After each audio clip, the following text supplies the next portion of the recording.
Halo, assalamualaikum. Jumpa lagi dengan saya Lilis Yuliani di sini. Di video kali ini kita akan membahas tentang penyajian data dalam bentuk diagram garis. Ada dua jenis data yang akan saya bahas di sini. Yang pertama data tunggal dan data frekuensi. Buat teman-teman yang belum subscribe, saya ingatin buat segera subscribe dan nyalakan lonceng notifikasi ya.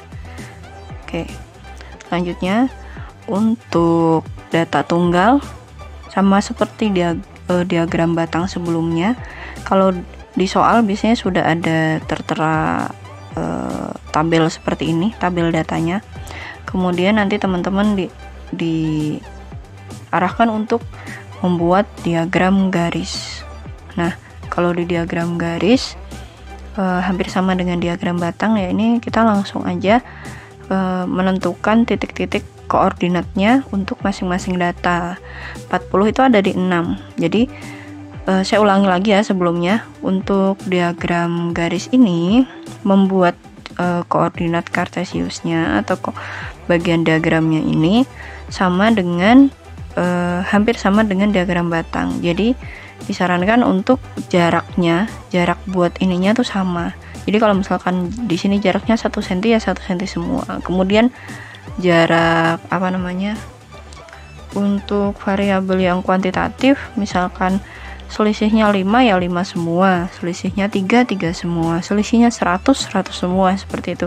Jadi nggak loncat yang tiba-tiba di sini 6, 7, kemudian 15 gitu.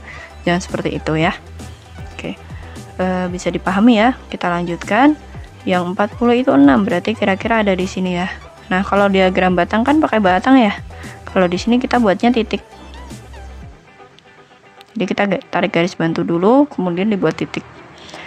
Nah, selanjutnya dari 12 kita buatnya seperti ini. Oke.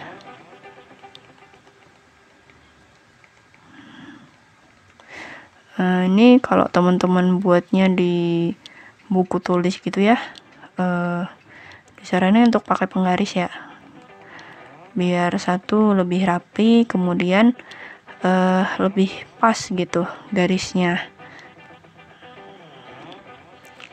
Selanjutnya di 9.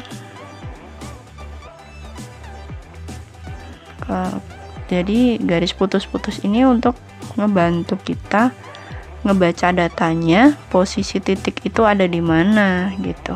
Dan tulis juga boleh. 6, 12, ini 18, dan ini dilanjutkan. Nah, kalau di diagram garis ini belum selesai, kita lanjutkan dengan buat garisnya. Jadi kita hubungkan titik-titik yang kita buat. Nah, seperti itu. Ini diagram garis untuk data tunggal. Nah, misalkan saya ada satu contoh lagi.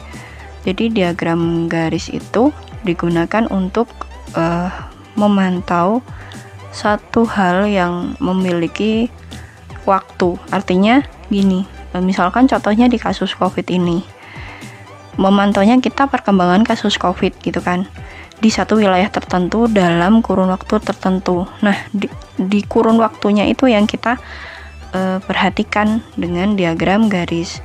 Apakah nanti naik atau turun akan terlihat dengan bantuan diagram garis seperti itu. Contohnya 9 April 6360, berarti di sini ya 6360. Nah, kemudian ini 6366 kira-kira ada di sini. Saya buat agak di tengah.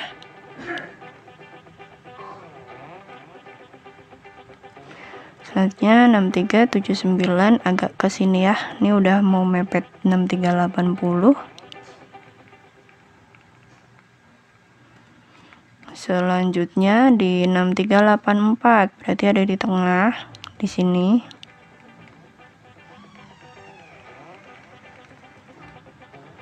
Selanjutnya ada di 6391, berarti di sini.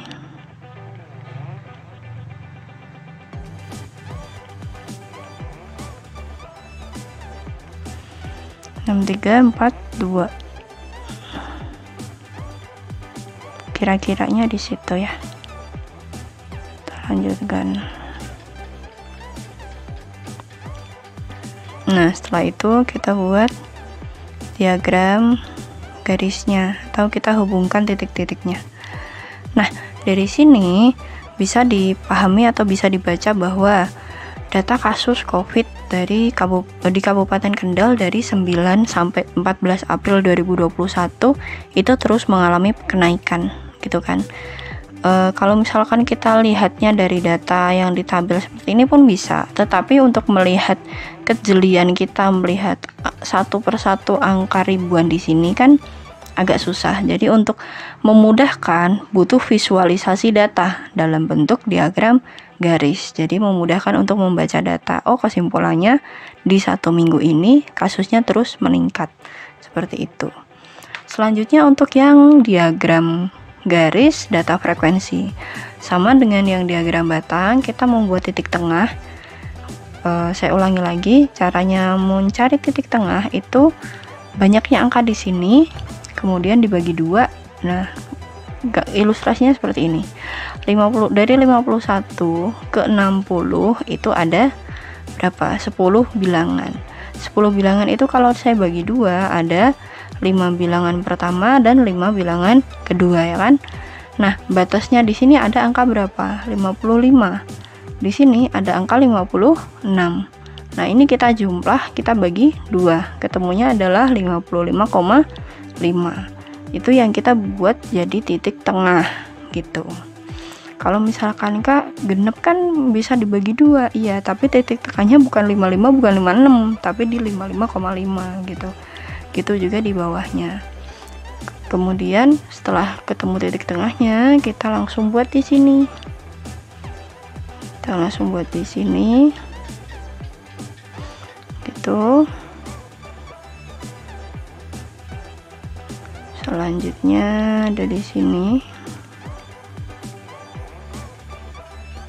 Kemudian di 7.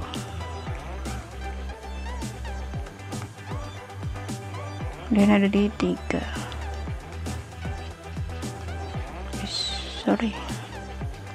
Nah, kalau udah kita lanjut buat di diagram garisnya. Nah, kira-kira seperti itu teman-teman. Nanti tinggal menambahi untuk indeksnya, misalnya ini 3, ini 5, ini 7. Kemudian ditulis ini nilai. Ini banyaknya. Ini banyak siswa. Terus ini nilainya berapa.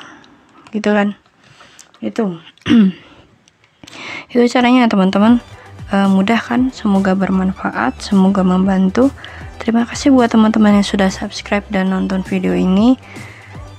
Assalamualaikum.